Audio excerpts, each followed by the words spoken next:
کہ ایک سکون جو حاصل ہوتا ہے، خدمت کرتے رہتے ہیں جہاں بھی حکم ہوتا ہے. کیونکہ جب عبداللہ ہارون نے لبے مہران پر 1930 میں سکھر براج بنانے کا وعدہ کیا تھا سندھ سے، تو اس وقت انگریزوں نے گارنٹی مانگی تھی اور آخر میں وہ اکیلے رہ گئے تھے، تو انہوں نے اکیلے پورے سندھ کی گارنٹی اپنے طرف سے دی. اور یہ ہمیں بڑے ہوتے ہوئے سعید ہارون صاحب کے پاس شیخ ایاز ہر وقت ساتھ ہوتے تھے، ان کے دوستوں میں سے تھے، بہت قریب دوستوں میں سے. فقیر غفور کو وہ سننا بڑا پسند کرتے تھے، انہیں بھی ہر وقت بلاتے تھے. وہاں کئی ایسے شیخ صاحب کی لکھی ہوئی غزلیں انہوں نے فقیر صاحب سے شروع کروائیں جو مشہور و معروف ہوئے. لہٰذا یہ آج کی نہیں، یہ 3 پشتوں کے حساب اس لیے دے رہا ہوں کہ شاید موقع ملے پھر. لیکن یہ یاد رکھیں کہ ہم نے کبھی احسان نہیں کیا، ہم نے شکر اللہ کا کیا کہ خدمت کا موقع دیا گیا.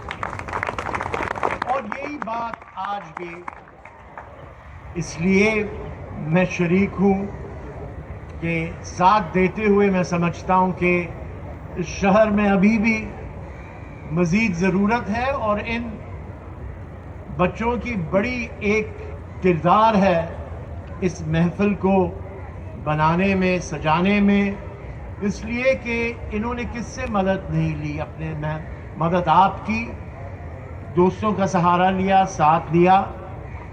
اور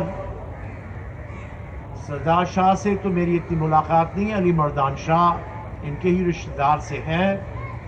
میں ان سے کہوں گا کہ جو کچھ بھی سندھ حکومت اب کر سکے، جب انہوں نے اپنا کردار ادا کر لیا ہے، تو بہتر ہوگا سندھ کے لیے بھی.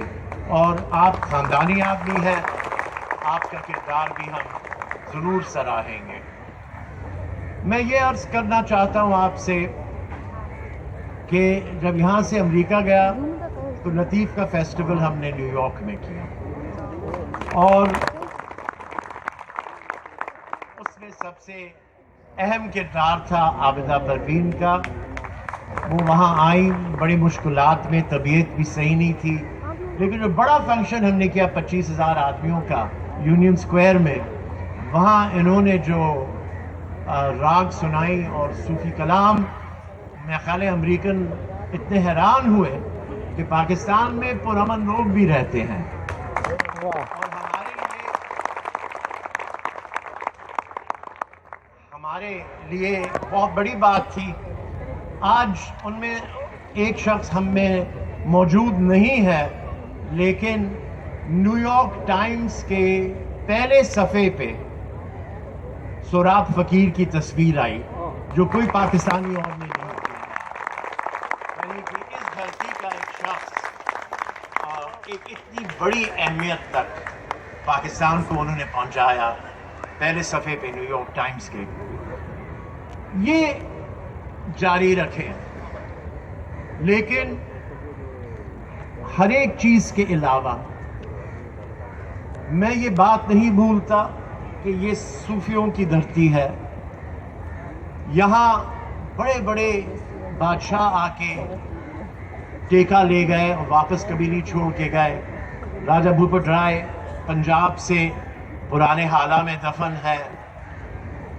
سلطان شاہ دیوانو یمن سے بادشاہ بدین میں دفن ہے، جاتی میں.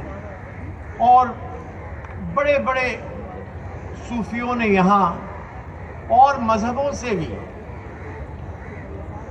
بیرو لال کا نام مشہور ہے، کنور بھگت آج تک زندہ ہے ہم میں. یہ ایک ایسی دھرتی ہے کہ ہر ایک کو اپناتی ہے، لیکن ایک آپ سے سوال کرتی ہے اور اس کا جواب ضروری ہے. کیا آپ نے سندھ سے محبت کی؟ اگر آپ نے کی، آپ قبول ہے ہر طریقے سے، لیکن دھرتی سے پیار کریں، اسے محبت واپس دیں، کیونکہ یہ دینے والوں کی دھرتی ہے، چھیننے والوں کی نہیں رہی کبھی. اور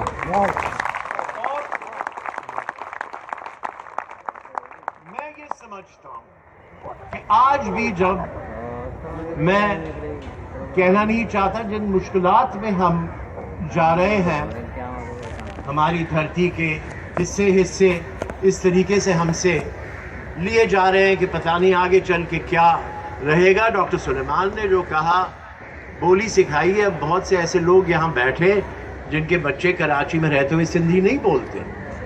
ضروری ہے کہ یہ بھی سیکھیں اور بھی زبان سیکھیں، لیکن یہ بھی جاری رکھیں، اس کے بغیر نہیں ہوگا. اور جیسے کہ آج تک 4000 سال کے بعد مہابھارتا میں یا رامایانہ میں سنسکرت زندہ ہے، تو یہ یاد رکھیں کہ شاہ لطیف کا کلام مہابھارتا اور رامایانہ سے کم نہیں ہے. اس کی کردار سمجھنے کے لیے ضروری ہے پڑھنا، اور اس سے بہت کچھ ہدایتیں ہیں. موسیقی کے علاوہ، کہانیوں کے علاوہ آپ یہ دیکھیں کہ انہوں نے ایسی آپ کو ایجادیں کر کے چیزیں دی ہیں جس سے آپ بہتر کچھ سمجھ پائیں. لہٰذا وقت آ گیا ہے کہ پڑھائی پہ بھی اہم توجہ دی جائے، لیکن میں زیادہ وقت لینا نہیں چاہتا، سوائے اس کے کہ بی بی عابدہ سے ایک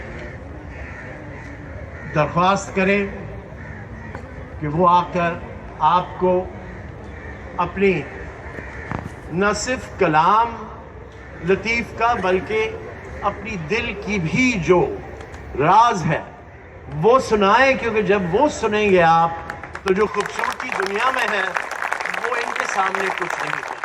انہی چند الفاظوں کے ساتھ ہر ایک کو اس پروگرام کی مبارکبادی دیتے ہوئے، آپ کی شرکت کے شکریہ ادا کرتے ہوئے، میں یہ عرض کروں گا کہ اب ان کے اور آپ کے درمیان اور وقت نہ لیا جائے، بلکہ انہیں موقع دیا جائے کہ وہ آپ کو راضی کر کے یہاں سے فارغ کر سکیں.